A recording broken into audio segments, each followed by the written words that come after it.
madaxweynaha dowladda Soomaaliya madaxweyne Xasan Sheekh oo toddobaadkii u dambeeyay la xanuunsanaya xanuunka COVID-19 ayaa maanta shacabka la hadlay kaasoo sheegay inuu aad u caafimaad qabo.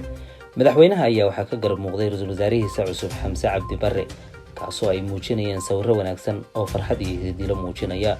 madaxweyne Xasan Sheekh oo ka hor khudbadeeyay xarunta Villa Soomaaliya ayaa sheegay inuu aad u caafimaad qabo balse toddobaadkii u dambeeyay inuu la noolaa xanuunka COVID-19 balse madaxweynuhu xanuunkaasi inuusan wax weyn u dhimin caafimaadkiisuna uu wanaagsanaa balse uu ilaalinayay shuruucaha caalamiga ah ee uu xanuunkaasi leeyahay ee isdhexgalku ay mamnuuc ka tahay markii uu la nool yahay qofku xanuunkan COVID-19.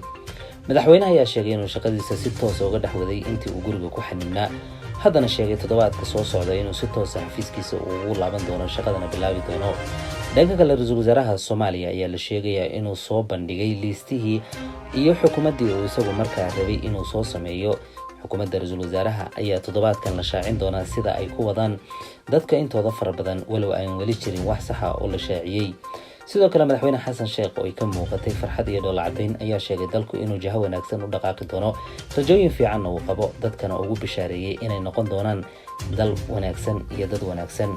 madaxweynaha oo halkudhagiisa horey uu ahaa Soomaaliya heshiisa dunidana heshiis la ayaa doonayay inuu kaga dhabeeyo maamaadii markaas ama halkudhagii isagu uu soo bandhigtay xilligii campaign-ka uu ku jirayna uu u shaaciyay dadka inuu ka dhigi doono Soomaaliya mid noqon doonta.